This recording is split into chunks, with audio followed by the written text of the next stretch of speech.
잠깐 같이 기도드리겠습니다.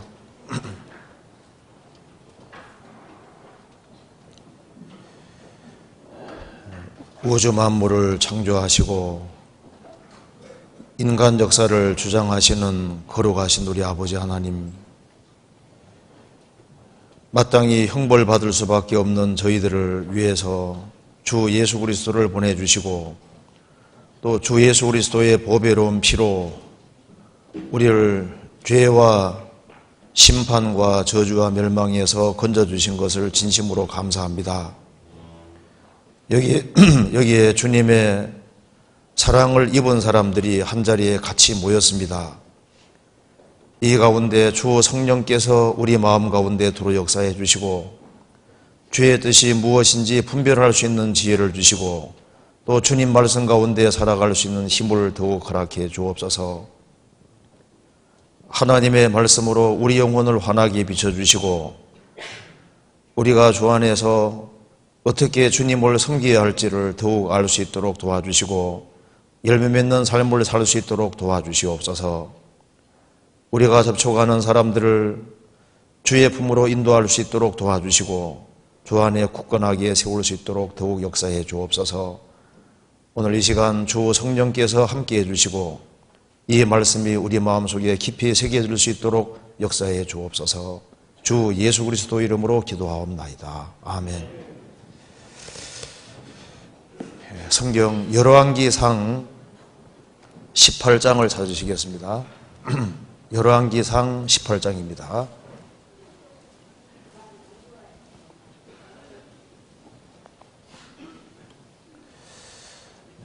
18장 20절입니다. 20절.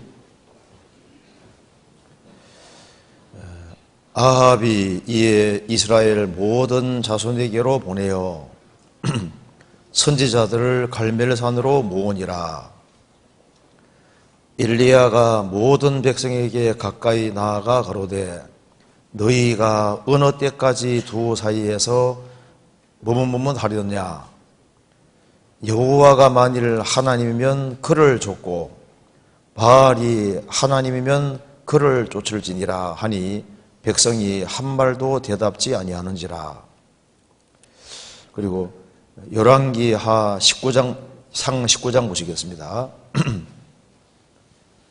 19장 18절입니다. 제가 읽겠습니다. 그러나 내가 이스라엘 가운데 7,000인을 남기리니 다 무릎을 바알에게 꿇지 아니하고 다 그 입을 바알에게 맞추지 아니한 자니라. 거기까지입니다. 오늘은 열왕기상 18장 말씀을 같이 생각해 보도록 하겠습니다. 이 열왕기상 18장, 19장 이 내용은 우리 신앙생활에 있어서도 아주 중요한 내용이 아닐 수 없습니다. 이스라엘 백성들이 하나님을 섬기지 아니하고 바알을 따랐습니다. 그래서 이스라엘의 왕이 아합 왕인데요. 그 이세벨이 바알 신봉자입니다. 그래서 이제 이세벨이 바알 숭배를 이스라엘 땅에 가지고 와서 이스라엘 백성들이 이제 바알을 섬기고 있는 거예요. 그래서 하나님께서 그 벌로 3년 6개월 동안 이제 기근을 주신 겁니다. 그래서 이제 3년 6개월 동안 기근이 있었으니까 이스라엘 백성들이 얼마나 고통을 받았겠어요. 그래서 이스라엘이 기진막진 맥진했을 때 하나님께서 이제 엘리야에게 이제 아합을 가서 만나라 그렇게 말씀을 하셨습니다. 그래서 이제 엘리야는 이제 아합 왕을 만나게 되는 겁니다. 여기 그 아합을 만났을 때 아합이 이제 그 엘리야를 아주 굉장히 안 좋게 생각을 하고 있었습니다. 이 모든 재앙의 원인이 바로 엘리야에게 있다고 생각했기 때문입니다. 열왕기상 18장 17절을 보시겠습니다. 18장 17절에 엘리야를 볼 때 저에게 이르되 이스라엘을 괴롭게 하는 자냐 자여 내냐. 저가 대답하되 내가 이스라엘을 괴롭게 한 것이 아니라 당신과 당신의 아비의 집이 괴롭게 하였으니 이는 여호와의 명령을 버렸고 당신이 바알들을 쫓았음이니라.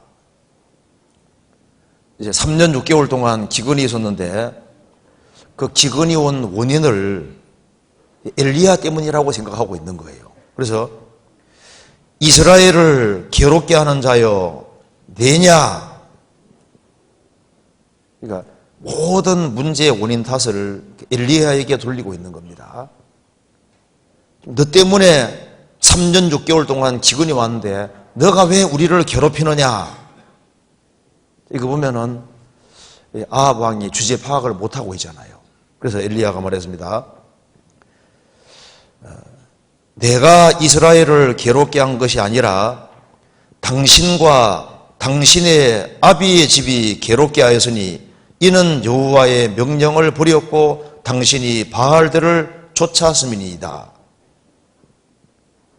그런데 이것이 이제 아합만 그런 것이 아닙니다. 아합은 자기 때문에 3년 6개월 동안 기근이 왔다는 것을 모르고 있는 거예요. 많은 사람들이 자기를 알기가 참 어렵습니다. 사람이 자기 주제 파악하기가 참 어려워요. 그래서 가정적으로 어떤 문제가 생길 때도 가정 문제가 생긴 원인을 보통 당신 때문이라고, 남 때문이라고 다른 사람 탓하는 경우가 있잖아요. 개인 신앙생활을 못하게 되는 원인도 자기를 반성하지 아니하고 뭔가 다른 것에 원인을 돌리는 경우가 많습니다. 내가 교회 생활을 잘 못할 때 교회 생활을 못하는 원인이 원인을 자기에게 찾지 아니하고 남에게 찾는 경우가 많이 있습니다. 우리 시대는 정말 편기에 잘 되는 시대입니다. 자기는 빼놓고 이스라엘을 괴롭게 하는 자여 내냐. 우리는 어떤 문제가 생길 때 그걸 사회 탓으로 돌리고 제도 탓으로 돌리고 부모 탓으로 돌리고 자기는 속 빼놓는 경향이 있습니다. 이스라엘을 괴롭게 하는 자여 내냐. 이 아합은 자기 반성을 전혀 할 줄 모르는 사람입니다.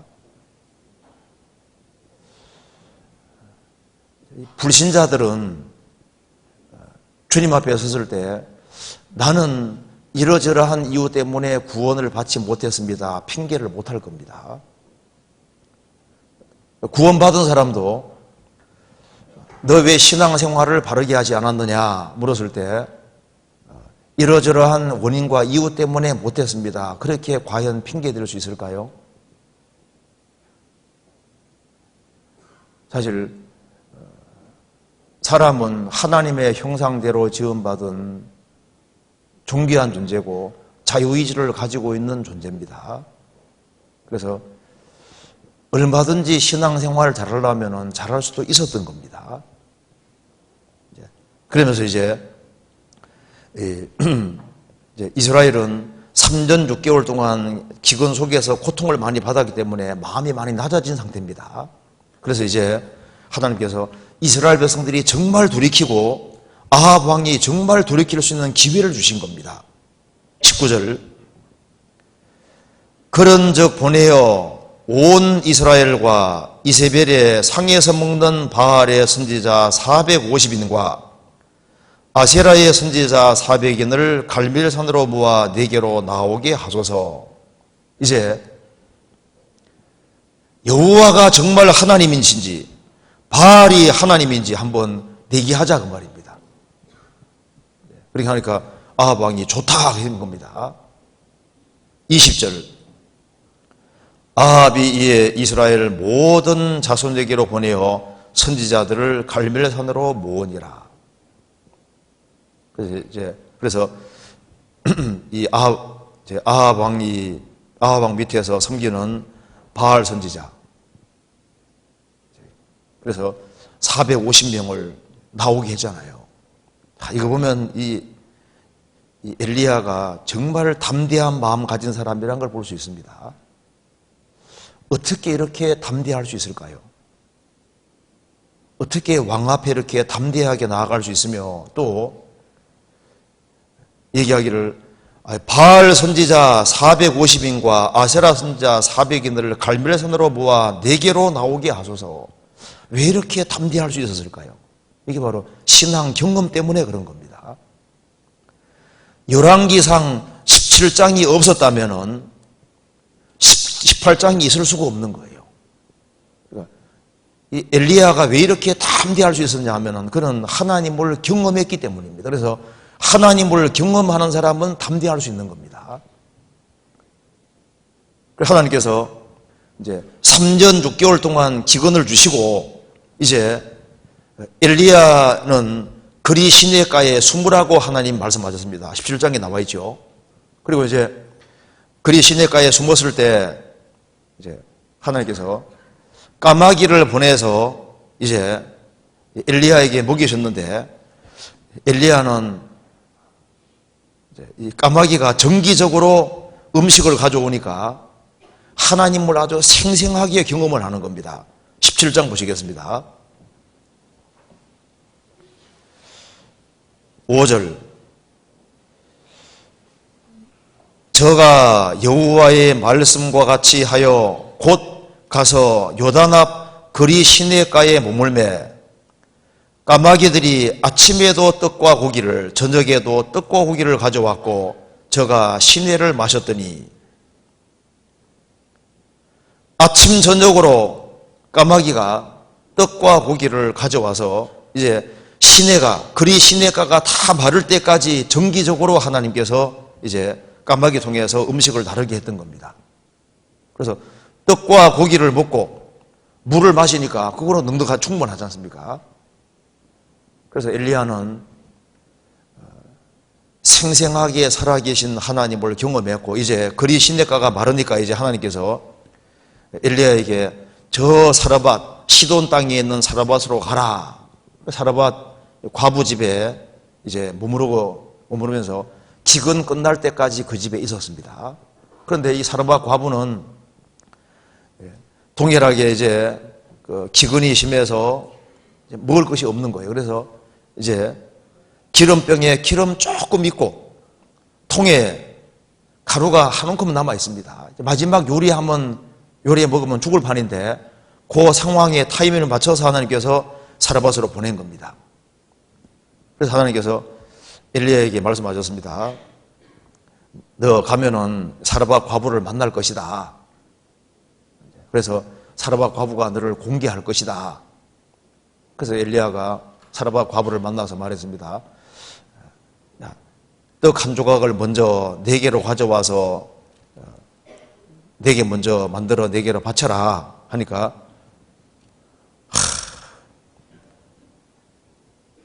지금 마지막 요리하면은 이제 먹고 죽을 판인데 작은 떡을 먼저 4개 바치라고 하니까 이런 황당한 일이 없잖아요. 13절을 보시겠습니다.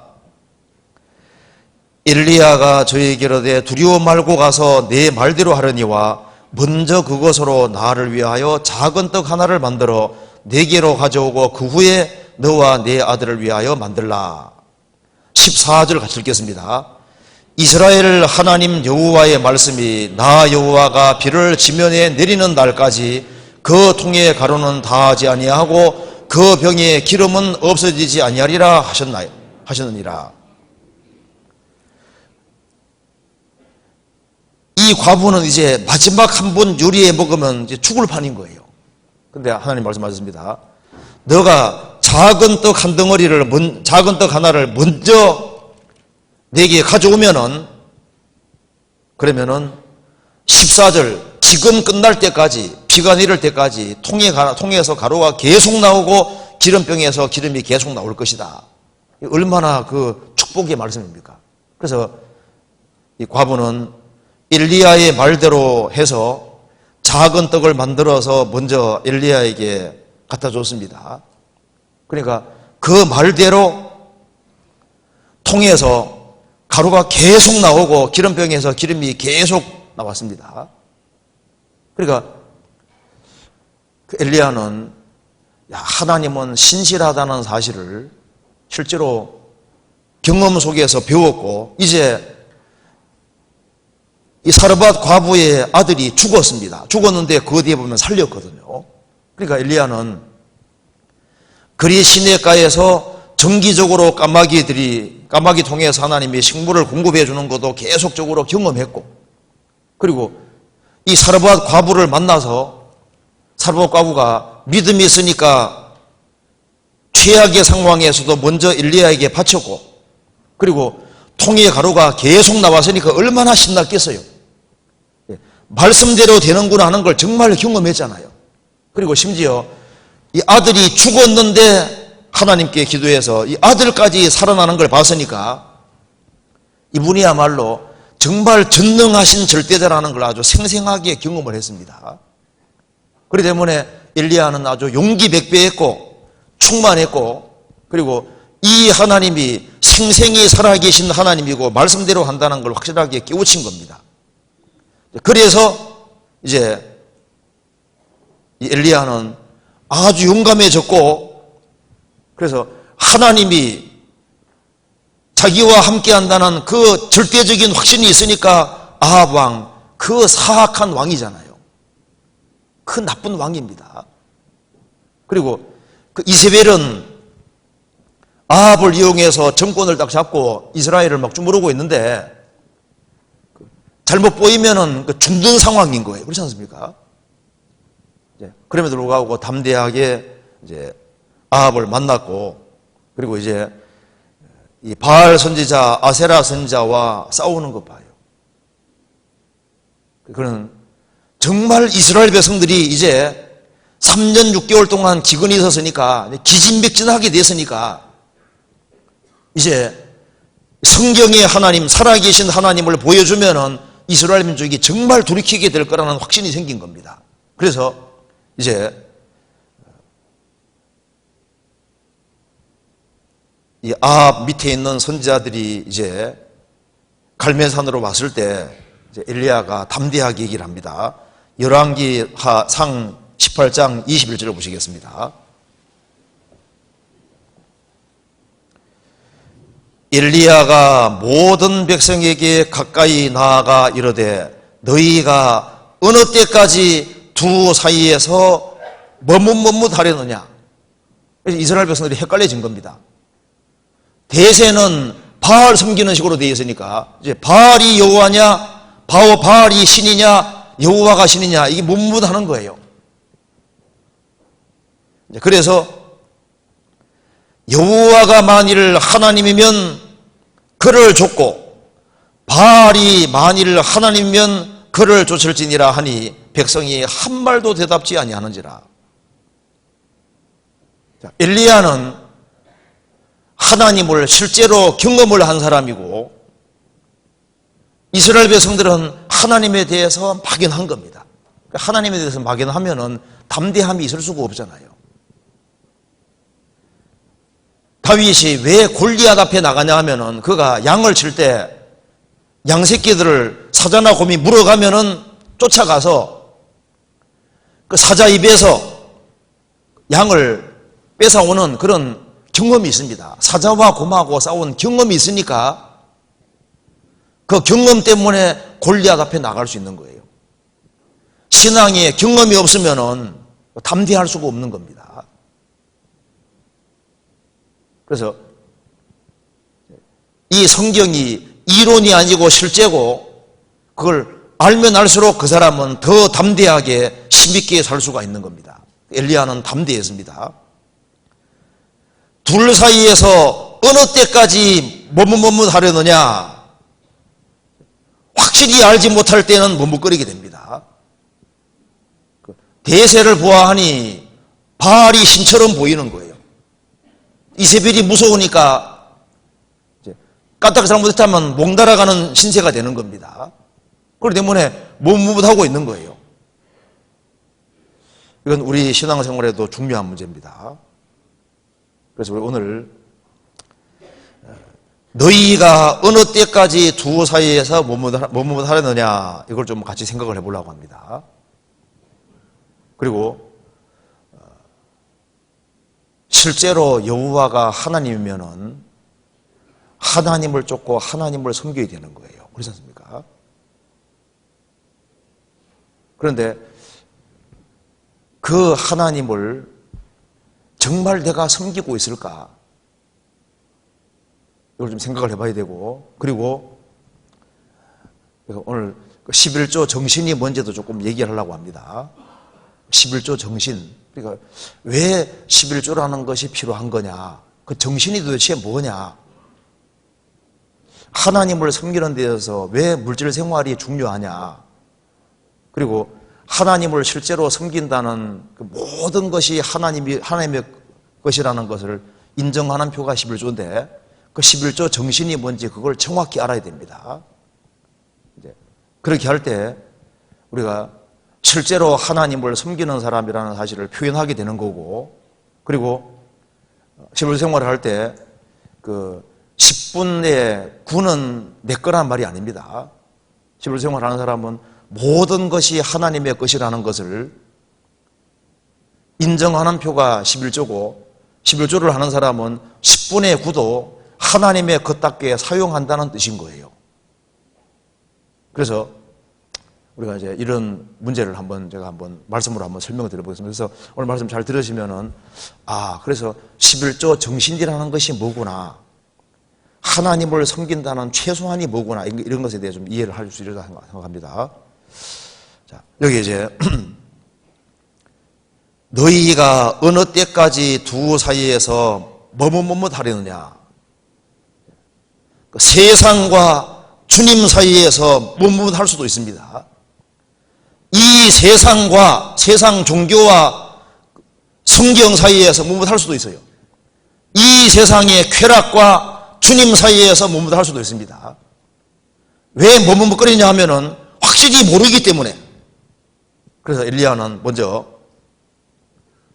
만일 여호와가 하나님이면은 하나님을 쫓아야 되지 않느냐, 바알이 참신이라면 바알 쫓아야 되지 않느냐, 분명하게 선택을 해야 되지 않느냐.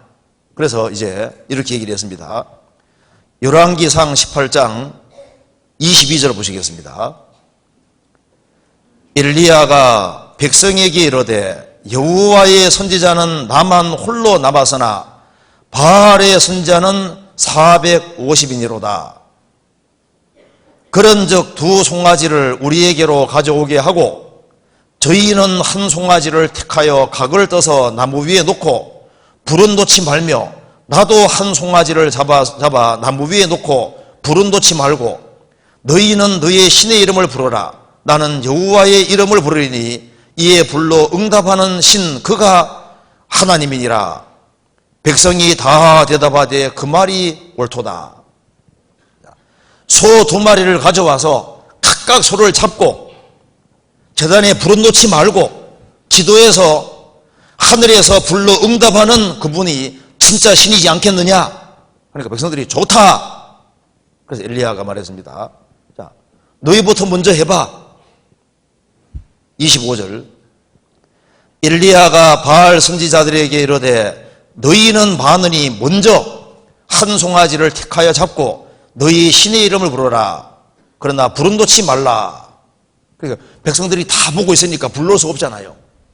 그래서 바알이요 바알이 하면서 이제 하루 종일 하는데 바알 신이 있어야 응답하죠. 그래서 아무 응답이 없습니다. 그래서 이제 엘리야가 말했습니다. 30절에 엘리야가 모든 백성을 향하여 이르되 내게로 가까이 오라. 백성이 다 저에게 가까이 오매 저가 무너진 여호와의 단을 수축하되 야곱의 아들들의 지파의 수요를 따라 12돌을 취하여 이르시기를 내 이름을 이스라엘이라 하리라 하신 자들아. 취한 이 야곱은 여호와께서 옛적에 저에게 임하여 이르시기를 내 이름을 이스라엘이라 하리라 하신 자들아. 저가 여호와의 이름을 의지하여 그 돌로 단을 쌓고 단으로 돌아가며 곡식 종자 2세알을 용납할 만한 도랑을 만들고 또 나무를 버리고 송아지의 각을 떠서 나무 위에 놓고 이르되 통 4새 물을 채워다가 번제물과 나무 위에 부으라 하고 또 이르되 다시 그리하라 하여 다시 그리하니 또 이르되 3번 그리하라 하여 3번 그리하니 물이 단으로 두루 흐르고 도랑에도 물이 가득하게 되었더라. 왜 이렇게 했을까요? 이게 쇼가 아니라는 걸 보여주는 겁니다. 물을 많이 부었으니까 절대 불을 붙일 수가 없게 되어 있는 거예요. 누가 불을 붙여도 절대 불을 붙일 수 없게끔 되어 있는 겁니다. 그 상황에서 이제 불이 내려오게 하는 겁니다. 36절. 저녁 소제 드릴 때 이르러 선지자 엘리야가 나아가서 말하되 아브라함과 이삭과 이스라엘의 하나님 여호와여 주께서 이스라엘 중에서 하나님이 되심과 내가 주의 종이 됨과 내가 주의 말씀대로 이 모든 일을 행하는 것을 오늘날 알게 하옵소서. 여호와여 내게 응답하옵소서. 내게 응답하옵소서. 이 백성으로 주 여호와는 하나님이신 것과 주는 저희의 마음으로 돌이키게 하시는 것을 알게 하옵소서 하매 왜 이 일을 행하냐 하면은 주는 저희의 마음으로 돌이키게 하시는 것을 알게 하옵소서. 바알이 거짓이라는 걸 깨닫고 하나님께 완전히 돌이키게 하기 위해서 이 일을 한다고 했습니다. 38절. 이에 여호와의 불이 내려서 번제물과 나무와 돌과 흙을 태우고 또 도랑에 물을 핥은지라. 하늘에서 불이 내려서 번제물과 나무와 돌도 태우고 또랑물도 싹 핥아서 물을 싹 없애버린 겁니다. 그래서 백성들이 말했습니다. 39절에 모든 백성이 보고 엎드려 다 봤습니다. 엎드려 말하되 여호와 그는 하나님이시로다. 여호와 그는 하나님이시로다 하니 엘리야가 저희에게 이르되 바알의 선자를 잡되 하나도 도망치지 못하게 하라 하며 곧 잡은지라. 엘리야가 저희를 기손 시내로 내려가다 거기에서 죽이니라. 하늘에서 불이 내려왔습니다.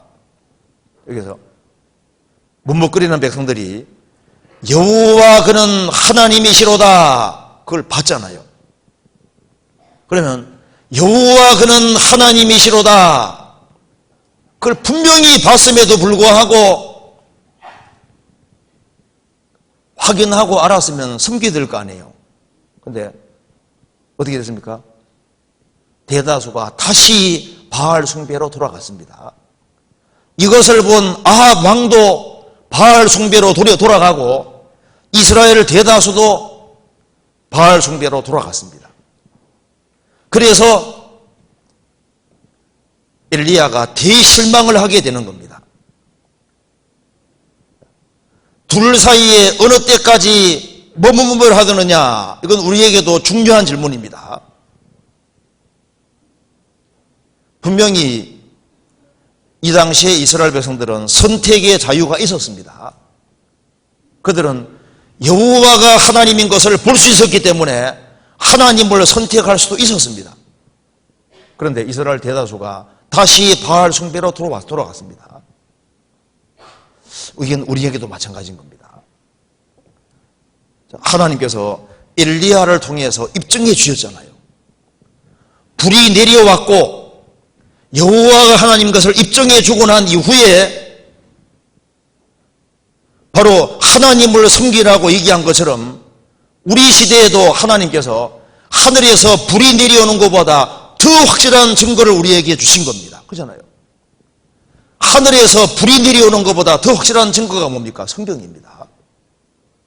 우리는 성경에서 바로 성경의 하나님이 참 하나님인 것을 봤습니다. 성경의 3분의 1이 예언인데 성경대로 이루어지는 걸 우리가 확인하고 있고 앞으로도 성경대로 됩니다. 예수님이 구약 성경대로 오셔서 십자가에 죽으시고 부활하심으로 구원을 완성했습니다. 그리고 지금도 성경이 이루어지는 것이 확실하고 우리 시대만큼 성경이 사실로 드러나는 시대도 없습니다. 그럼 이스라엘 백성들은 분명한 선택을 하고 살아야 되는데 대다수가 다시 바알 숭배로 돌아갔습니다. 그래서 엘리야가 자기가 하늘에서 막 불이 내려오게 하고 막 엄청난 이적을 행하고 하나님이신 걸 보여주면은 하나님께로 돌이킬 줄 알았는데 돌이키지 않고 다시 바알 숭배로 돌아가 있으니까 이 형편을 보고 엘리야가 대실망을 해서 이세벨이 죽이려고 하니까 용기백배 하던 엘리야가 그냥 기운이 쭉 빠져버린 거예요. 내가 헛수고했구나 생각하니까 마음이 그냥 저상하게 되고 마음이 이제 다운되고 하니까 차라리 이럴 바에는 죽는 편이 낫겠다 하고 이제 이래 돼 버리잖아요. 그래서 도망해서 나중에 이제 호렙산에 가 있는 겁니다. 하나님께서 엘리야를 책망경 위로해 주시면서 말했습니다. 너가 헛수고한 것이 아니다 하면서 이렇게 말해 준 겁니다. 19장 18절을 보시겠습니다.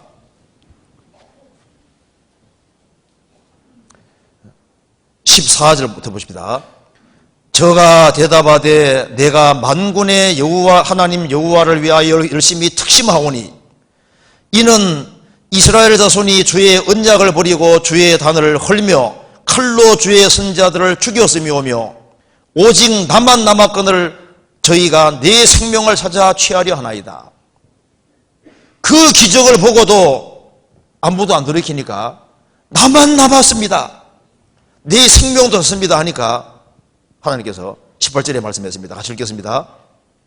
그러나 내가 이스라엘 가운데 7천인을 남기리니 다 무릎을 바알에게 꿇지 아니하고 다 그의 볼 바알에게 맞추지 아니한 자니라.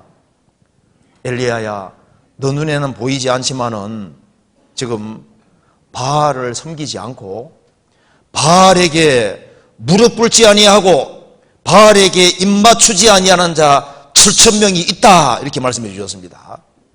그러니까 이 엘리야 이 당시에 참 성도들이 있었던 거예요. 이렇게 바알에게 무릎 꿇지 않고 바알에게 입맞추지 아니하는 자 7,000이 있다. 그 말이 무슨 말입니까? 주님께 입맞추고 주님께 무릎 꿇는 7,000명 참 성도가 있다, 그 말인 거예요. 우리 시대에 성경이 실제로 이루어지는 것을 다 본다고 해서 여호와 그는 하나님이시로다, 그렇다고 해서 그 사람들이 참 성도냐, 그 말입니다. 성경에서 말씀하기를 구원을 받는 사람은 적다고 했습니다. 이 엘리야 이 당시에도 많은 사람들이 여호와가 하나님인 걸 실제로 봤습니다. 그럼에도 불구하고 참 하나님을 섬기지를 않았습니다. 이 성경이 사실인 것이 드러난다고 해서 참 하나님을 섬기느냐, 그게 아니다, 그 말입니다. 성경에서는 모든 사람이 구원받기 원하지만은 실제로 구원받는 사람은 적다고 말씀하셨습니다. 내가 정말 적은 무리 속에 들어가 있을까? 적은 무리여 무서워 말라, 너희 아버지께서 그 나라를 너희에게 주시기를 기뻐하셨느니라. 하나님 나라를 상속받는 사람은 적은 무리라고 했는데 내가 정말 그 적은 무리 속에 들어가 있을까요?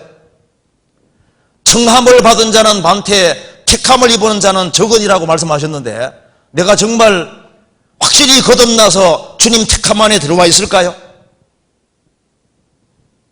내가 정말 주님께 입맞추고 주님께 무릎 꿇고 있을까요? 하늘에서 불이 내려오는 것을 생생히 봤습니다. 실제잖아요. 그러니까 명백한 증거를 봤지만은 그렇다고 해서 참 하나님을 믿고 섬기는 건 아니다, 그 말입니다.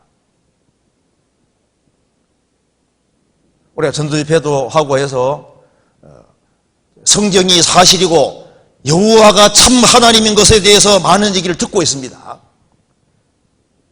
예수님이 유일한 구세주라는 말도 듣고 있습니다. 그렇지만은 그 예수님을 진짜 믿고 있냐, 그 말입니다.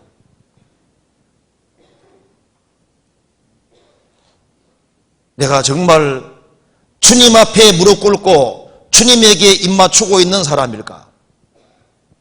나는 정말 적은 무리 속에 들어가 있을까?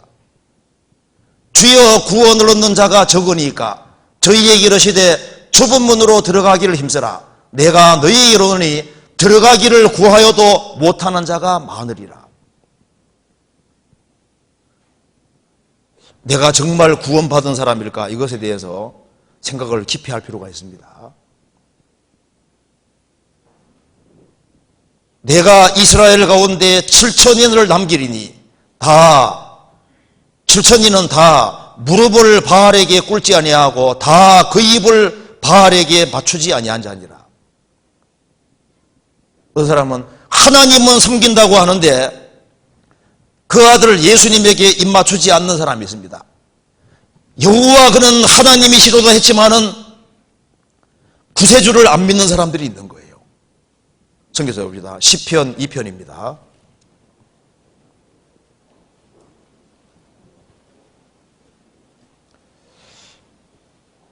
(2편) 12절입니다. 12절 같이 읽겠습니다. 그 아들에게 입맞추라. 그렇지 아니하면 진노하심으로 너희가 길에서 망하리니 그 진노가 급하심이라. 여호와를 의지하는 자는 다 복이 있도다. 자, 그 아들이 누굽니까? 주 예수 그리스도. 그 아들에게 입맞추라. 그렇지 아니하면 그렇지 않으면 진도하심으로 너희가 길에서 망할 것이다. 믿는다는 말을 다른 말로 그 아들에게 입맞추라고 표현하신 겁니다. 그 아들에게 입맞추라. 입에 입맞추는 것은 그 주 예수 그리스도를 나의 사랑의 대상자로 받아들이는 것이고, 발에 입맞추는 것은 뭡니까? 그분은 나의 주시다, 나의 주인이시다, 그 뜻이잖아요. 그 아들에게 맞추는 것은 주님은 나의 모든 것입니다, 그 뜻인 거예요. 이 스펄전이 신앙에 대해서 설교한 것에 보면 이런 것이 나옵니다. 믿으면은 이제 옛날부터 청교도들이 믿음에 대해서 정의하면서 믿으면은 세 가지가 들어가야 된다. 하나는 먼저 알아야 된다. 두 번째는 동의해야 되고, 세 번째는 거기에다가 전적으로 기대야 된다. 그게 신앙이다. 그래서 모르고서는 어떻게 믿을 수 있느냐? 무조건 믿는다. 그건 믿음이 아니다, 그 말입니다. 믿으면은 먼저 지식이 필요한데, 사람은 정확히 알지 못하면 믿을 수 없습니다. 자기가 무엇을 믿는지 모른다면 믿을 수 있겠느냐? 성경에서 믿음은 들으면서 난다 그랬으니까 들어서 성경에 대한 기본 지식이 필요한 거예요. 그래서 성경 듣는 가운데 하나님에 대해서, 그리스도에 대해서, 그리스도의 인격과 사역에 대해서, 그리스도와 나와 무슨 상관이 있는지에 대해서 듣고 알아야 된다, 그 말입니다. 그런데 안다고 해서 믿음이냐? 알지만은 동의하지 않을 수 있잖아요. 참된 믿음은 알 뿐 아니라 그 전체에 대해서 동의하고, 성경 전체는 정말 하나님의 감동 의로 기록된 책이고, 이 성경에 기록된 것은 내가 이해하지 못할지라도 하나님 말씀이 맞다고 실제로 전체를 하나님 말씀으로 받아들여야 된다, 그 말입니다. 그리고 그 다음에 의리한다. 믿음이라는 것은 그 그리스도의 인격과 사역에다가 다 기대고, 자기 행위를 기대지 말고 예수님 완전한 공도에 기대고 다리 쭉 뻗고 쉬는 거다, 그 말입니다. 믿음이라는 것은 대상 쪽에 딱 기대고 다리 쭉 뻗고 쉬는, 전적으로 주님께만 기대는, 그것이 참된 믿음이다.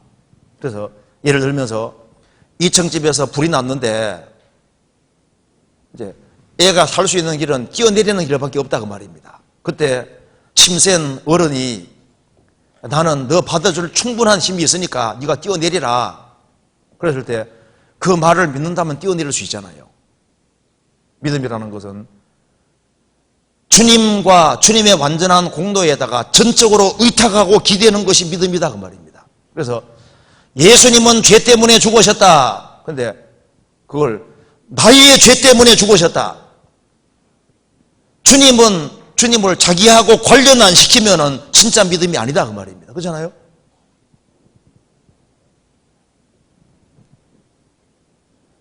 그 아들에게 입맞추라.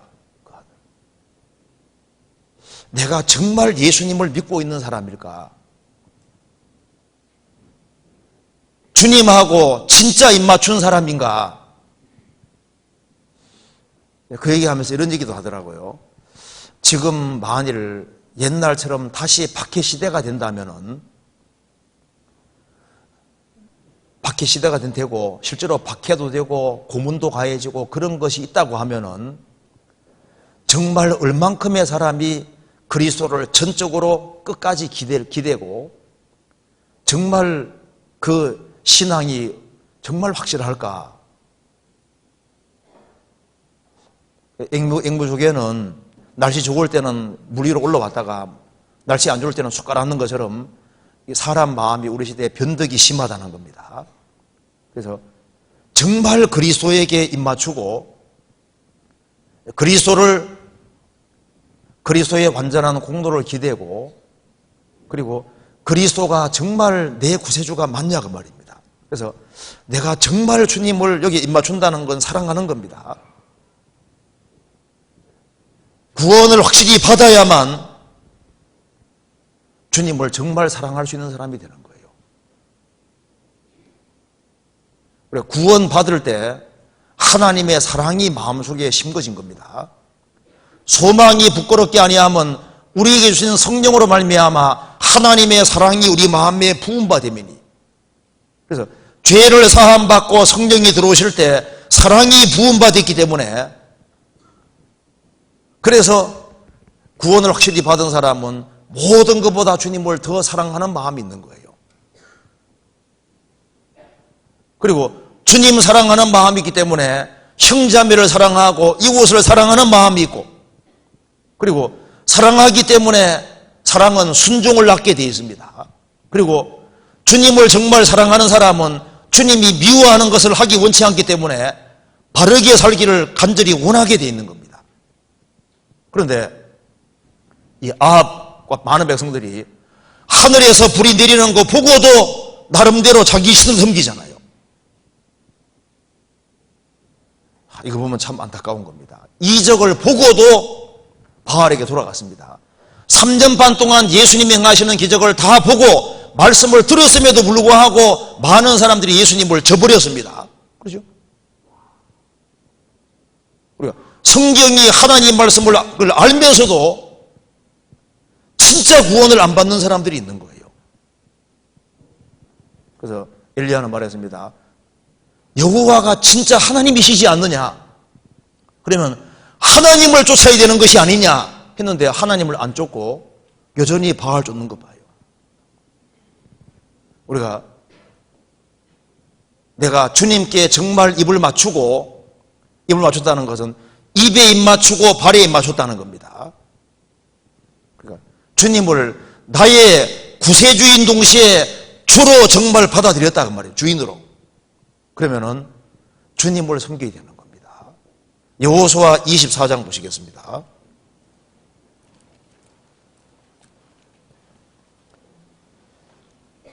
(24장) 14절입니다.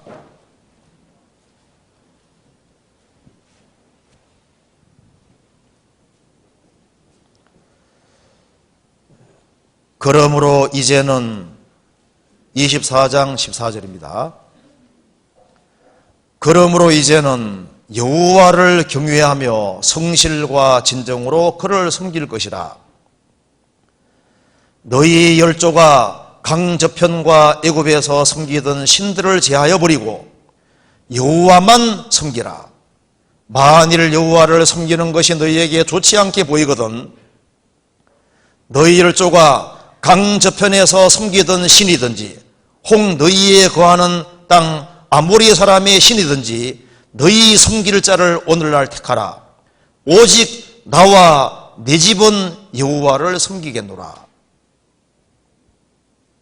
여호수아가 말했습니다. 이스라엘 백성들아, 너희들은 보지 않았느냐? 너희들은 출애굽부터 보고 광야도 통과하고 가나안 7민족도 정복하는 과정에서 여호와가 참 하나님인 것을 보지 않았느냐? 그러면은 너희들 누구를 섬기고 살아야 되느냐? 너희 열조가 강 저편과 애굽에서 섬기던 신들을 이제 제하여 버리고 여호와만 섬기라. 오직 나와 네 집은 여호와를 섬기겠노라. 그것도 오늘날 택하라. 구원받은 사람은, 정말 구원받은 사람은 주님을 섬기도록 부르심을 받은 사람입니다. 요한복음 12장 보시겠습니다.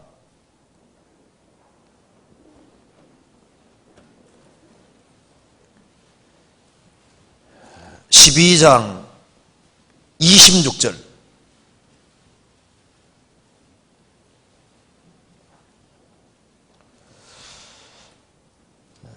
사람이 나를 섬기려면 나를 따르라. 나 있는 곳에 나를 섬기는 자도 거기 있으리니 사람이 나를 섬기면 내 아버지께서 저를 귀여기시리라. 사람이 나를, 예수님을 섬기려면 나를 따르라. 주님을 따르지 않는 사람은 주님을 섬길 수 없습니다. 그리고 나 있는 곳에, 주님이 계신 곳에는 누가 가느냐? 나를 섬기는 자도 거기 있을 것이다. 누가 주님 앞에 가냐 하면은 주님을 섬기는 사람이 주님 앞에 가는 겁니다. 주님을 섬기지 않고 바알을 섬기고 우상을 숭배하는 사람이, 세상을 섬기는 사람이 저 위에 설 수 있겠어요? 나 있는 곳에는 나를 섬기는 자도 거기 있을 것이다. 사람이 나를 섬기면 내 아버지께서 저를 귀히 여기실 것이다. 이 세상에는 아합 그 당시에도 바알에게 입 맞추지 않고 무릎 꿇지 않은 7천이 있는 것처럼 이 죄 많은 이 세상에서도 참된 신앙을 가지고 확실히 거듭나서 주님께 입 맞추고 주님 앞에 무릎 꿇는 사람들이 있다 그 말입니다. 그 사람들이 거듭난 크리스천들인 거예요. 시편 95편 보시겠습니다.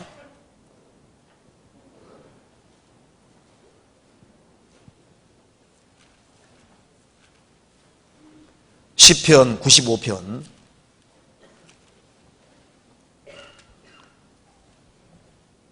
1절입니다. 오라 우리가 여호와께 노래하며 우리 구원의 반석을 향하여 즐거이 부르자. 6절 같이 읽겠습니다. 오라 우리가 굽혀 경배하며 우리를 지으신 여호와 앞에 무릎을 꿇자. 주님이 우리 내 개인의 구원의 반석이 되셨으면 주님은 나의 구원이시고 나의 구원의 반석이 된 것이 사실이라면 오라 우리가 굽혀 경배하며 우리를 지으신 여호와 앞에 무릎을 꿇자. 무릎 꿇자는 말이 뭡니까? 주님을 정말 주인으로 주로서 섬기자는 겁니다. 여호와 그는 정말 하나님이시고 사시는 하나님이시다. 그러면은 그분을 섬겨야 되는 겁니다. 사람은 처음부터 하나님을 섬기도록 지음받은 거예요.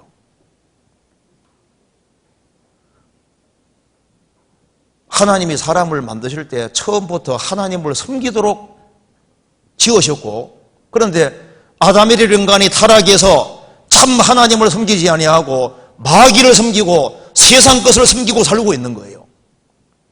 왜 하나님이 이스라엘 민족을 에집트에서 건지셨을까요? 에집트에서 구원하신 이유가 뭘까요? 섬기게 하기 위해서입니다. 그래서 출애굽한 이스라엘 백성들이 살아계신 하나님을 섬길 수 있는 거예요. 누가 하나님을 섬기냐 하면은 확실히 거듭난 사람이 하나님을 섬길 수 있는 겁니다. 그래서 로마서 1장에 내 심령으로 섬기는 하나님이라고 한 겁니다. 이스라엘 민족을 출애굽시키신 목적이 성경에 자세히 나와 있는데 출애굽기 읽어보시면 하나님을 섬기게 하기 위해서라고 계속 표현을 하고 있습니다. 왜 양의 피를 경험하게 하고 왜 홍해바다 통과하게 하고 했을까요? 하나님만 섬기게 하기 위해서입니다. 우리로 하여금 예수님 피를 경험하고 우리를 침례받게 한 이유가 뭐예요? 이제 거짓 것을 섬기지 않고 살아계신 여호와를 섬기게 하기 위해 우리를 구원해 주신 겁니다. 출애굽기 찾아봅시다. 4장 보시겠습니다.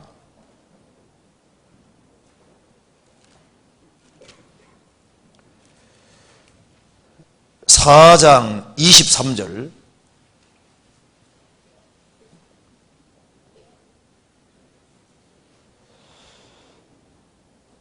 내가 네게 이르기를 네 아들을 놓아서 나를 섬기게 하라 하여도 내가 놓기를 거절하니 내가 네 아들 네 장자를 죽이리라 하셨다 하라 하시니라. 이스라엘은 네 아들 네 장자라고 하셨는데 네 아들을 놓아서 나를 섬기게 하라. 8장 1절에 보시겠습니다. 8장 1절.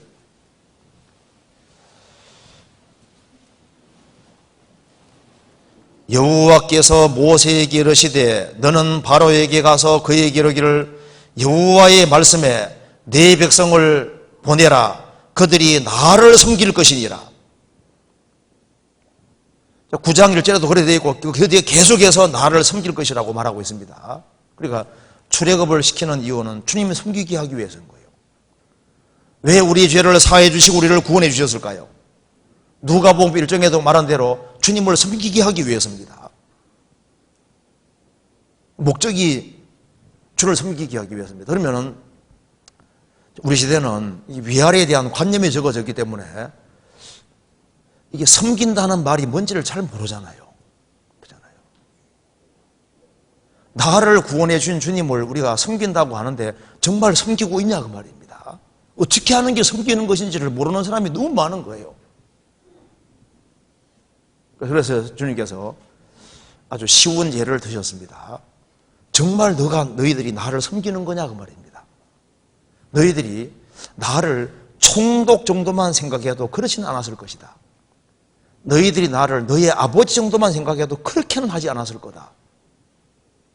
하나님을 나를 구원해 주신 바로 그 절대자 여호와 그는 하나님이시로다. 이 성경의 하나님은 천지를 창조하시고 그리고 예수님은 이 세상에 오셔서 나를 위해서 죽으시고 부활하신 분이고 우리를 구원하신 이유도 살아계신 주님을 섬기게 하기 위해서 구원하셨는데 그 주님을 어느 정도로 평가하냐 그 말입니다. 성경 말라기 1장 보시겠습니다.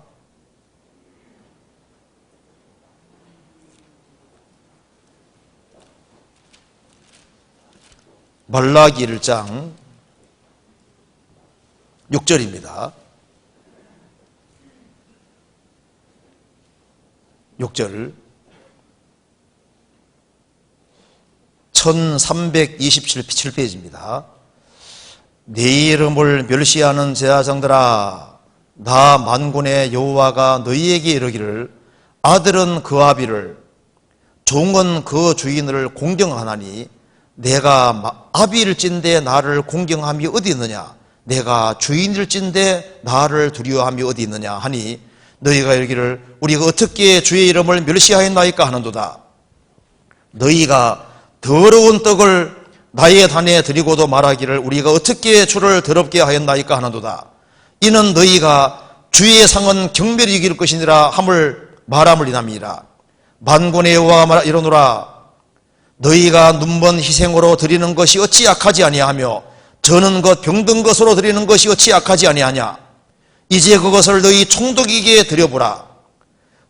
그가 너를 기뻐하겠느냐 너를 간합하겠느냐. 만군의 여호와가 이르노라 너희는 나 하나님께 은혜를 구하기를 우리를 긍휼히 여기소서 하여보라. 너희가 이같이 행하였으니 내가 너희 중 하나인들을 받겠느냐. 여기 보면은 이 타락한 말라기 시대에도 그래도 아들은 그 아버지를 공경했다 그 말입니다. 이 타락한 시대에도 종은 그 주인을 공경하는데 하나님은 아버지가 아닌데 육신의 아버지가 아닌데 내가 아비일진데 내가 나를 아버지 정도로 생각해도 나를 공경함이 어디 있느냐. 내가 주인일진데 나를 두려워함이 어디 있느냐. 너희가 나를 주인 정도로 아버지 정도로만 생각해도 이렇게는 안 했을 것이다. 너희가 내게 드리는 걸 너희 총독에게 드려봐라. 총독이 받겠냐 그 말입니다. 하나님을 무시한다고 말씀하신 겁니다. 성경의 하나님은 크신 하나님이십니다. 주님은 우리의 구세주인 동시에 주입니다. 모든 것의 주예요. 그래서 내 인생의 주인이시라 그 말입니다. 주님이 피로 나를 값주고 사셨을 때 우리는 주의 것이 됐습니다. 그러면 이 뜻이 뭔지를 잘 모를 수 있는데요. 우리가 이제 이걸 좀 잘 알 필요가 있습니다. 그 사람들이 지금부터 생각을 해봅시다. 이스라엘 백성들이 출애굽을 할 때 하나님이 에집트에 10가지 재앙 내리셨잖아요. 그죠? 10가지 재앙을 내릴 때 장자만 죽였습니까? 초태생도 다 죽였습니까? 짐승도 다 죽였잖아요. 그렇죠? 그래서 장자 죽일 때 처음 난 것은 모조리 다 죽였습니다. 그래서 이제 처음 난 것을 주의 것으로 구별시켰을 때, 처음 난 걸 주의 구별시켰을 때 장자만 구별시킨 것이 아니라 소유물도 다 주님 것으로 구별시킨 거예요. 그래서 그 장자 대신에 레위인을 하나님께서 구별시켜서 레위인은 내 것이라 하고, 그리고 초태생은 다 주의 것이라고 한 겁니다. 뭘 말하냐면은 우리가 구원받을 때 우리의 영혼과 몸, 우리 전체를 주님 값주고 샀기 때문에 우리가 알아야 될 것은 내 영혼뿐 아니라 몸도 주의 것이고 내 소유물도 다 주의 것인 거예요. 그리고 이스라엘 백성들이 에집트에서 재물을 이끌고 나올 때 그 재물도 하나님이 이끌고 나오게 하신 겁니다. 우리가 가지고 있는 모든 것이 주의 것이라는 걸 알 필요가 있는 거예요. 그러니까 소유관계가 넘어갔다 그 말입니다.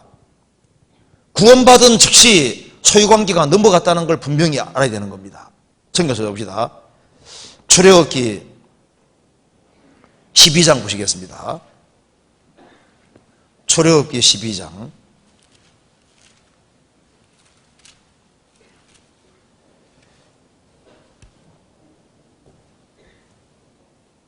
29절을 보시겠습니다. 자, 밤중에 여호와께서 애굽 땅에서 모든 처음 난 것 곧 위에 앉은 바로의 장자로부터 옥에 갇힌 자의 장자까지와 그 다음에 생축에 처음 난 것을 다 치고 가축까지 다 죽였습니다. 그리고 이렇게 말씀했습니다. 13장 1절입니다. 여호와께서 모세에게 일러 가라사대 이스라엘 자손 중에 사람이나 짐승이나 물은하고 초태생은 다 거룩히 구별하여 내게로 돌리라. 이는 내 것이니라 하시니라. 초태생이 장자부터 이제 초태생은 다 죽이시는데 죽이시고 원래 죽여야 되는데 양의 피 때문에 살아났으니까 초태생은 다 내 것이다 그 말입니다. 그러니까 원래 다 죽어야 되는데 양 때문에 양의 피값 때문에 이제 주의 것으로 구별된 거예요. 구원받으면 우리 알아야 될 것이 있습니다. 구원받은 즉시 주의 것이 됐다는 걸 알아야 되는 겁니다. 주의 것. 양의 피를 통해서 이스라엘 민족은 장자뿐 아니라 생축에 처음 난 것이 다 살게 됐으니까 주님 말씀하시기를 모든 초태생은 다 내 것이라 이렇게 말씀하신 겁니다. 이게 중요한 개념입니다. 민수기 3장 보시겠습니다. 민수기 3장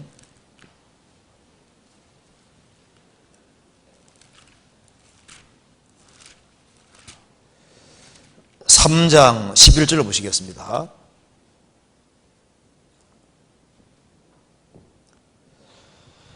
여호와께서 모세에게 일러 가라사대 보라 내가 이스라엘 자손 중에서 레위인을 택하여 이스라엘 자손 중 모든 것 처음 난 자를 대신케 하였은즉 레위인은 내 것이라. 처음 난 자는 다 내 것이면 내가 애굽 땅에서 처음 난 자들을 죽이시던 날에 이스라엘의 처음 난 자는 사람이나 짐승을 다 거룩히 구별하였음이니라. 그들은 내 것이 될 것임이니라. 나는 여호와니라. 그러니까 양의 피를 통과한 것은 다 내 것인데 내 것이라 하시면서 그때 여기 말씀하기를 장자와 초태생은 다 내 것이다. 심판을 받아야 함에도 불구하고 양의 피를 통해서 구별됐으니까 주의 것이 된 것처럼 양의 피는 예수님의 그림자입니다. 우리가 예수님 피를 통과해서 구원받을 때 우리가 주의 것이 된 거예요. 주의 것. 우리 전체가 주의 것이 된 겁니다. 고린도전서 찾아봅시다. 6장 보시겠습니다.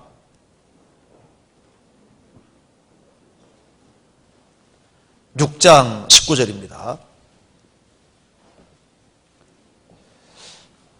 6장 19절부터 제가 읽겠습니다. 너희 몸은 너희가 하나님께로부터 받은 바 너희 가운데 계신 성령의 전인 줄 알지 못하느냐. 너희는 너희의 것이 아니라 값으로 산 것이 되었으니 그런즉 너희 몸으로 하나님께 영광을 돌리라. 성경에 분명히 말씀했습니다. 너희는 너희 것이 아니라. 왜 너희 것이 아닌 줄 아느냐? 값으로 산 것이 되었으니, 주님 핏값을 지불해서 나와 나에게 속한 모든 것은 주의 것이 된 거예요. 몸도 주의 것이 됐기 때문에 주의 것을 주의 것으로 돌려야 된다 그 말입니다. 고린도전서 7장 보시겠습니다. 7장 23절 같이 읽겠습니다. 너희는 값으로 사신 것이니 사람들의 종이 되지 말라. 너희는 핏값으로 사신 주의 것이 됐으니까 사람의 종이 되지 말라. 우리가 정생활도 해야 되는 것이 맞지만은 육신의 상사에게만 딱 붙잡혀서 살고 주님을 섬기지 않는다면 합당치 않다 그 말입니다. 우리가 세상에도 살아야 되지만은 나는 주의 것이고, 그래서 주님 말씀에 순종하고 주의 것이니까 주의 것답게 살아야 되는데,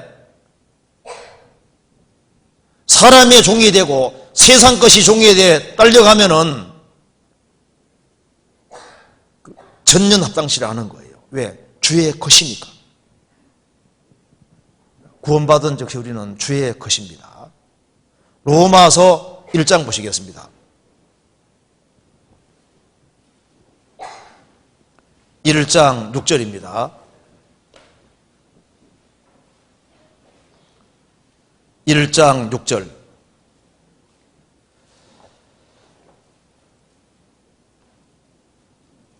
같이 읽어보겠습니다. 너희도 그들 중에 있어 예수 그리스도의 것으로 부르심을 입은 자니라. 예수 그리스도의 것으로 부르심을 입은 자니라. 구원받은 즉시 뭡니까? 우리는 예수 그리스도의 것이 된 거예요. 소유주가 주님의 것이 됐으니까 주님은 내 주인이시고 나의 모든 것은 주의 것이다 그 말입니다. 로마서 14장 보시겠습니다.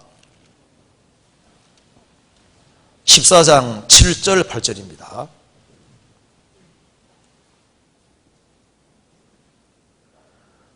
우리 중에 누구든지 자기를 위하여 사는 자가 없고 자기를 위하여 죽는 자도 없도다. 우리가 살아도 주를 위하여 살고 죽어도 주를 위하여 죽나니 그러므로 사나 죽으나 우리가 주의 것이로라. 우리 중에 누구든지, 거듭난 사람 누구든지 자기를 위해 사는 자가 없다. 자기를 위해 죽는 자도 없다. 왜? 소유가 바뀌어서 그런 겁니다. 우리가 살아도 주를 위해 살고 왜 죽어도 주를 위해 죽느냐? 우리가 사나 죽으나 주의 것이 됐기 때문입니다.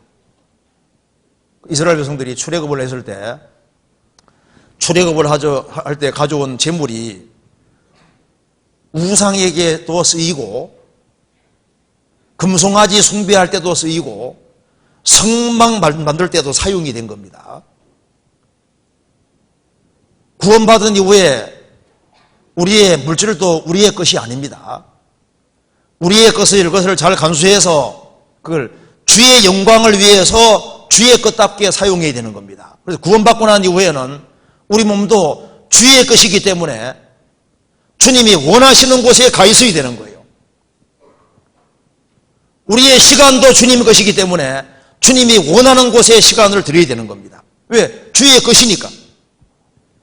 왜 우리가 물질도 바르게 사용해야 되냐면 주의 것이기 때문입니다. 내가 주님의 것인 몸을 사용해서 열심히 벌었을 때도 그 주님의 것을 주님이 사용하셔서 벌게 하셨으니까 번 것도 누구 겁니까? 주님의 것인 거예요. 모든 것이 주님의 것입니다. 그래서 원래 11조라는 정신이 뭐냐 하면은 나는 주의 것이 됐고 나의 모든 것은 주의 것입니다. 내 몸도 내 마음도 내 모든 것도 다 주님의 것입니다. 나는 모든 것을 주님의 것이라고 나는 인정하는 사람입니다 하는 표로 10분의 1을 주님께 드리는 거예요. 그 무슨 말이죠? 그것은 모든 것이 주님의 것이니까 10분의 9도 나는 주님 영광을 위해서 주의 것이니까 바르게 사용하겠습니다는 신앙 고백인 거예요. 무슨 말 이해되시죠? 그러니까 원래 11조 정신이라는 게 뭐냐 하면은 10분의 9는 내 것이고 10분의 1은 하나님 것이다 그런 뜻이 아닙니다. 그래서 초태생을 다 구별한 것처럼 나는 주의 것으로 구별된 사람이고 내 몸도 내 영혼도 내 모든 것도 다 주님의 것이고 나는 정말 주님이 나의 주시고 나는 주님의 주권을 인정하고 나는 일상생활 속에서도 정말 주님을 섬기고 주님의 주권을 인정하고 사는 사람입니다 하는 증거로 10분의 1을 하나님께 드리는 거예요. 11조 드리는 사람은 10분의 9도 주님 앞에 나는 바르게 사용하는 사람입니다. 그렇게 말하는 것이 되는 겁니다. 창세기 14장을 보시겠습니다. 20절을 보시겠습니다.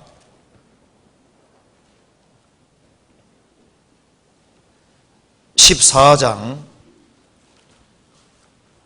20절 11조 정신은 율법이 아닙니다. 창세기 14장 보시겠습니다. 20절 너의 대적을 내 손에 붙이신 지극히 돋보신 하나님을 찬송할지로다 하며 아브라함이 그 얻은 것에서 10분의 1을 멜기세덱에게 주었더라. 아브라함이 여기에 11조가 처음으로 언급되어 있습니다. 믿음의 조상 아브라함이 그 얻은 것에서 10분의 1을 멜기세덱에게 주었더라. 이 모든 것은 하나님께로부터 나왔기 때문에 하나님이 얻게 하신 것이기 때문에 멜기세덱에게 10분의 1을 주었는데 성경에서 멜기세덱이 예수님의 그림자라고 했습니다. 그래서 멜기세덱의 반차를 쫓는 제사장이 예수님이라고 분명히 말하고 있습니다. 성경에서 봅시다. 히브리서 7장입니다. 히브리서 7장 16절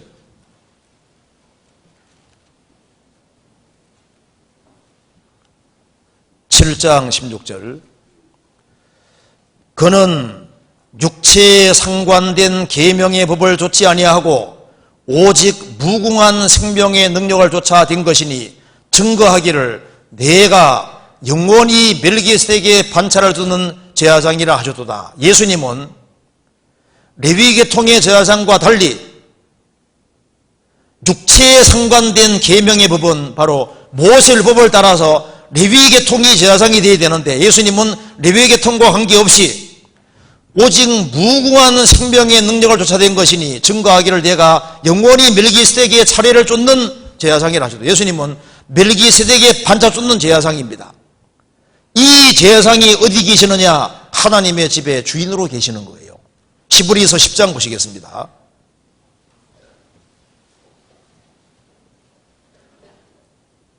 (21절) 또 하나님의 집 다스리는 큰 제사장이 계시매 멜기세덱의 반차를 쫓는 영원한 제사장, 큰 제사장이 하나님의 집을 다스리고 계십니다. 교회는 하나님의 집입니다.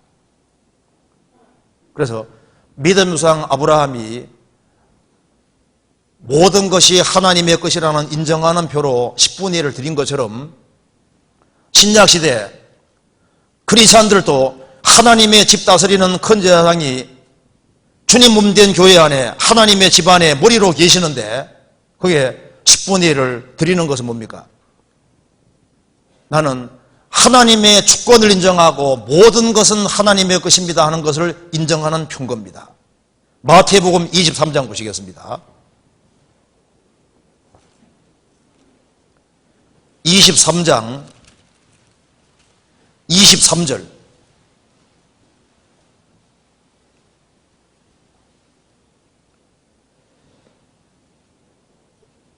화이 있을진저 외식하는 서기관들과 바리새인들이여, 너희가 박하와 회향과 근체에 11조를 들이되 율법에 더 중한 바 의와 인과 신은 버려도다. 그러나 이것도 행하고 저것도 버리지 말아야 할 것이니라. 예수님 당시에 바리새인들은 소득의 11조를 드릴 뿐 아니라 이제 누가 박하, 회향, 근체, 그러니까 뭐 채소 한 당 갖다 줘도 다 잘라서 다 바치는 겁니다. 그 짜잘한 것은 다 신경 쓰는데 율법에서 더 중요한 것은 의와 인과 신인데 그건 버렸다. 신앙생활에서 신, 하나님을 향한 확실한 믿음이 확실히 돼요. 그리고 믿음이 확실한 사람은 인사랑입니다. 믿음이 확실한 사람은 하나님을 사랑하고 이웃을 사랑하게 되는 거예요. 그리고 의인은 바르게, 경건하게, 정의롭게 바르게 살아가는 겁니다. 성경 전체는 뭘 말하냐면은 너의 믿음을 확실하게 하고, 믿음이 확실한 사람이 하나님과 이웃을 사랑하는 마음을 갖게 되고, 그리고 믿음이 확실해야만 의롭게 바르게 살 수 있는 거예요. 그런데 의와 인과 신은 버리면서 11조 생활하는 것에 대해서 주님께서 너희들을 순서가 뒤바뀌었다 그 말이에요. 순서가. 그래서 먼저 의와 인과 신이 더 중요한 것이다. 그런데 이것도 행하고 저것도 버리지 말아야 할지니라. 그 사람은 나는 구원 확실하면 됐지 11조 생활이 무슨 필요가 있느냐. 주님 말씀하시기를 이것도 행하고 박하와 회향과 근체의 11조라는 것은 뭐냐면은 소득의 11조뿐 아니라 내게 들어오는 사소한 것까지 다 잘라서 철저하게 하는 그것도 잘하는 거다. 그런데 그것보다 더 중요한 것은 의와 인과 신이라 말씀입니다. 그래서 주님 말씀하시기를 이것도 행하고 저것도 버리지 말아 할지니라. 11조 생활을 할 때도 철저하게 해야 될 것을 주님 말씀하시는 거예요. 대충대충 하지 말고 하나님은 살아계시기 때문에 하나님을 섬기되 바른 마음을 가지고 모든 것이 하나님의 것이기 때문에 우리가 물질 생활을 할 때도 주의 것을 주의 것답게 사용하겠다는 표시로 11조 생활도 하라는 겁니다. 그리고 10분의 9도 바르게 사용해야 되는 거예요. 그래서 섬길 때 우리가 우리 몸을 사용해서 시간도 최대한 아끼고 물질도 최대한 아끼고 이게 주의 것이기 때문에 가장 가치 있게 보람되게 행해야 됩니다. 왜냐하면 이게 주의 것이거든요. 주님 피가 발리잖아요. 너희는 너희 것이 아니라 값으로 산 것이 되었으니 주님이 피값을 지불하고 우리 영원 살 뿐 아니라 몸도 샀기 때문에 우리 몸을 부활시키시는 것이고 영광스럽게 부활시키고 왜? 주의 것이니까. 그래서 우리가 주의 것이니까 시간도 바르게 사용해야 됩니다. 내가 시간도 주의 시간인데 이 주의 시간을 어디에다 드리느냐. 여유 시간이 있을 때 시간을 어디다 드리느냐 이것도 생각해야 됩니다. 그리고 내가 물질을 어디에다가 주로 드리고 있느냐 그거 생각해 봐야 됩니다. 주님이 나를 평가하실 때 그는 돈을 섬겼다. 그는 세상을 섬겼다. 그는 도둑놈이었다. 그는 자기만 위해 살았다. 그렇게 평가할 것인지 나는 구원받은 사람으로서 그는 하나님을 섬기다가 죽었다. 셰익스피어가 쓴 글에 우르시라는 노인이 이렇게 말했습니다. 왕에게 하는 충성의 절반 정도만 하나님께 했다면 네 인생 말년이 이렇게 비참하게 되지 않았을 텐데 하나님으로 섬기게 되는 겁니다. 내 인생에 정말 주님이 보물일까요? 재물과 주님을 동시에 섬길 수는 없습니다. 마태복음 6장 보시겠습니다.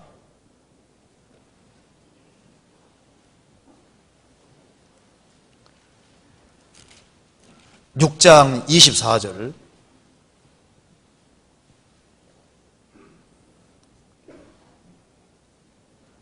한 사람이 두 주인을 섬기지 못할 것이니 혹 이를 미워하며 저를 사랑하거나 혹 이를 중히 여기며 저를 경히 여길 것입니다.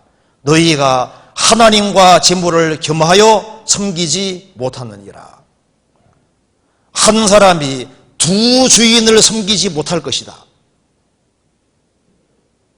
그러면서 참 놀랍게도 하나님 옆에 재물을 갖다 놓잖아요.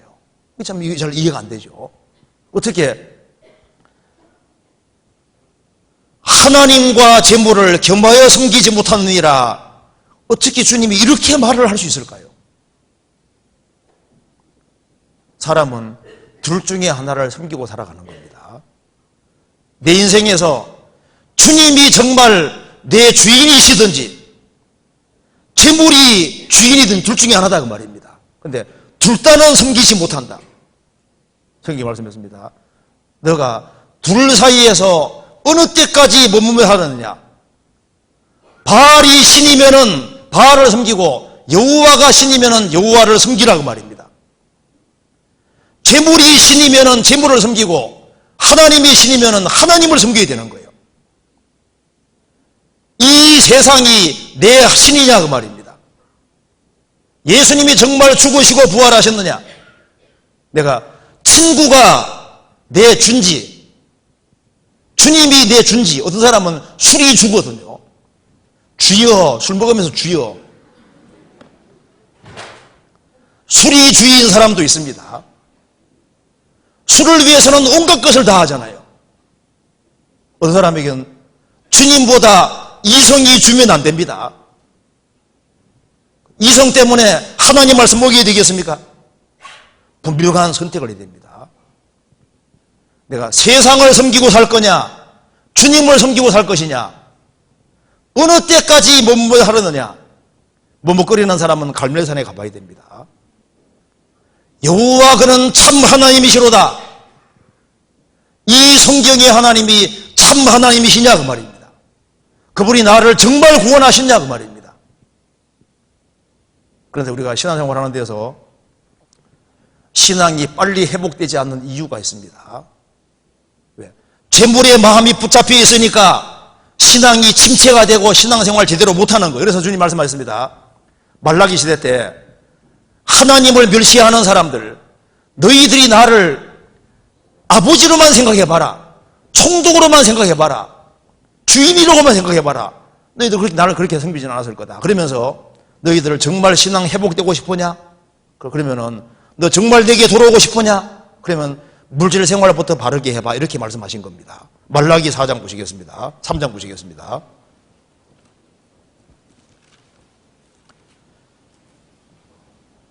(3장) 7절입니다.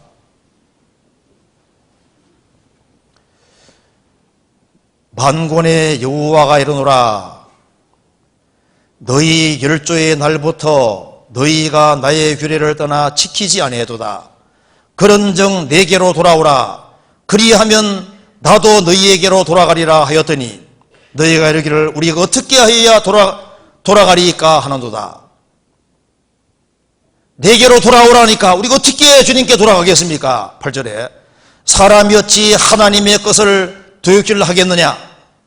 그러나 너희는 나의 것을 도둑질 하고도 말하기를 우리가 어떻게 주의 것을 도둑질 하였나이까 하는도다. 이는 곧 11조와 헌물이니라. 여기에 하나님의 것을 도둑질했다 그랬잖아요. 우리가 잘 생각해 봐야 됩니다. 구원받고 난 이후에 우리 몸을 하나님 영광 위에 안 사용하면 주의 것인데 주의 것을 도둑질하는 게 되는 거예요. 내가 일상생활 속에서 시간도 주님의 것인데 합당하게 주님께 돌리지 아니하면은 시간을 도둑질하는 게 되는 거예요. 물질을 바르게 사용하지 아니하면은 주의 것을 도둑질하는 게 되는 거예요. 하나님의 것을 도둑질한다. 이것이 성경 전체에 비추어서 맞는 얘기입니다. 왜? 주의 거듭난 사람은 우리가 주의 것이기 때문에 그런 거예요. 우리가 언제 도둑질했습니까? 11조와 헌물이니라. 9절에 너희 곧 온 나라가 나의 것을 도둑질하였으므로 너희가 저주를 받느니라. 만군의 여호와가 이르노라. 너희의 온전한 11조를 창고에 들여 나의 집에 양식이 있게 하고 그것으로 나를 시험하여 내가 하늘 문을 열고 너희에게 복을 쌓을 것이 없도록 붙지 아니하나 보라. 만군의 여호와가 이르노라. 내가 너희를 위하여 황충을 금하여 너희 토지 수산을 멸하지 않게 하며 너희 밭에 포도나무의 과실로 기한전에 떨어지지 않게 하리니 너희 땅이 아름다워짐으로 열방이 너희를 복되다 하리라. 만군의 여호와의 말이니라. 어떤 교회에 500명 정도 이제 성도들이 있는데 어떻게 11조 생활을 합니까 하니까 우리 교회는 100% 다 합니다. 그래요? 어째서 그럴 수 있습니까 하니까 우리 교회는 절반은 하나님께 직접 드리고 절반은 하나님이 취해 가십니다. 그래 100% 하고 있다 그 말입니다. 주님께 드리는 사람이 있는가 하면 주님께 드리지 않는 사람은 다른 방법으로 뺏어간다 그 말입니다. 어쨌든 11조는 다 하게 된다 그 말입니다. 그래서 여기 말씀하기를 어떻게 주님께 돌아가리까 복잡한 걸 얘기하지 않았잖아요. 물질에 붙잡혀 있는 사람은 진짜 신앙생활 신령한 걸 못 깨달아갑니다. 그리고 하나님을 섬기는 사람은 충성이 돼요. 우리가 어떤 주인의 종이면은 충성이 필요하거든. 충성. 도요토미 히데요시가 자기 주군을 섬길 때 그 사람이 자기 주인이 탁 나올 때 있지 않습니까? 신발을 들어보셨죠? 신발을 탁 품 안에 안고 있다가 따뜻하게 만들어서 탁 내놓고 주인 섬기는 데 철저했습니다. 주님이 우리의 주인이시라면은 우리가 충성된 마음이 있어야 되는 거예요. 그죠? 성경에서 죽도록 충성하라고 주님 말씀하셨는데 그러면 나는 충성합니다 말할 수 있겠습니까? 성경에서 말씀하기를 너가 정말 내게 충성하냐 그 말입니다. 주님 말씀하시기를 지극히 작은 것에 먼저 충성하라고 말씀하셨습니다. 누가복음 16장 보시겠습니다.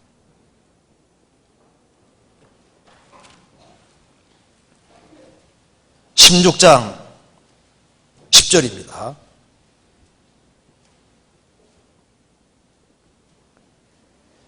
지극히 작은 것에 충성된 자는 큰 것에도 충성되고 지극히 작은 것에 불의한 자는 큰 것에도 불의하니라. 너희가 만일 불의한 재물에 충성치 아니하면 누가 참된 것으로 너희에게 맡기겠느냐. 지극히 작은 것에 충성된 자는 큰 것에도 충성된다. 지극히 작은 것에 불의한 자는 큰 것에도 불의하니라. 주님 평가입니다. 너희가 만일 불의한 재물에 충성치 아니하면 누가 참된 것으로 너희에게 맡기겠느냐. 그래서 주님께서 지극히 작은 것에 충성된 자는 큰 것에도 충성될 것이다. 재물에 충성하지 아니하는 사람은 주님께 충성하는 말이 맞겠냐고 말입니다. 그래서 우리가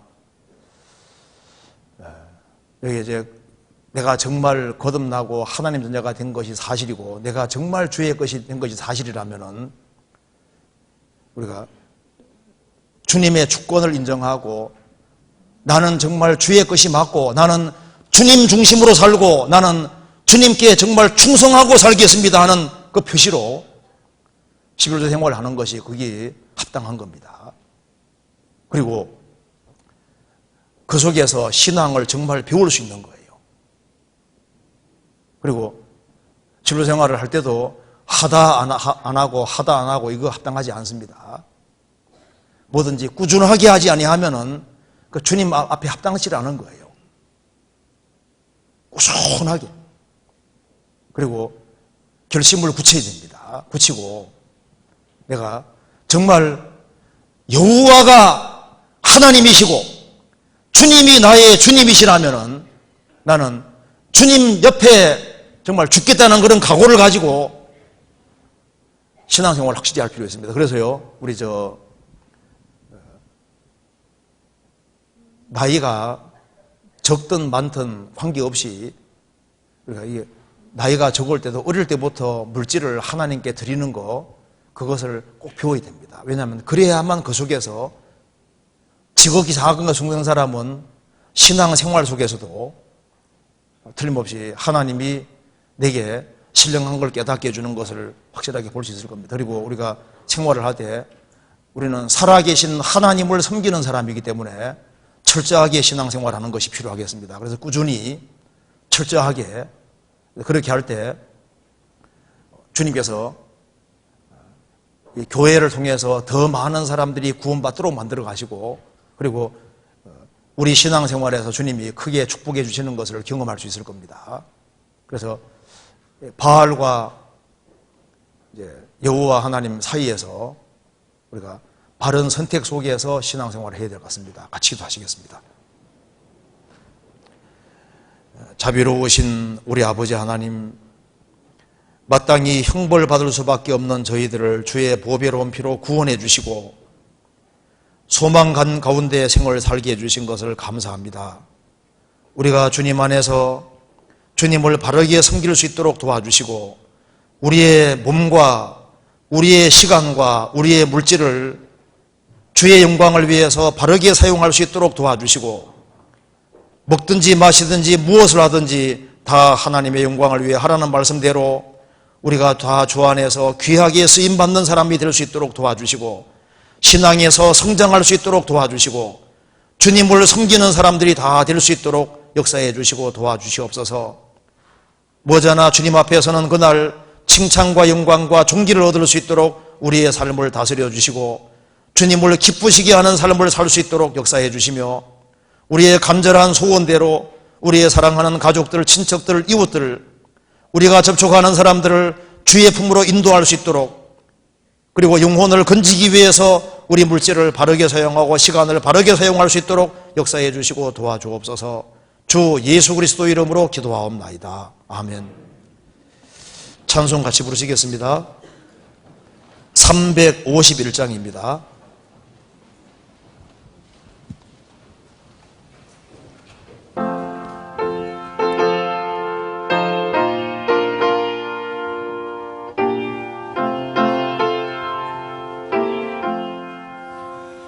날 대속하신 예수의 내 생명 모두 드리니 늘 진실하게 하소서.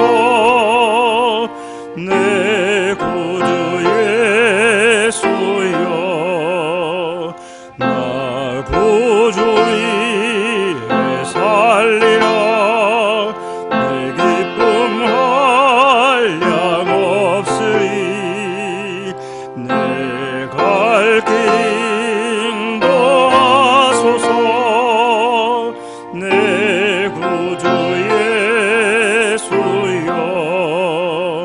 날 구원하신 예수를 일평생 의지하오니 날 영접하여 주소서. 내 구주 예수여, 나 구주 위에 살리라.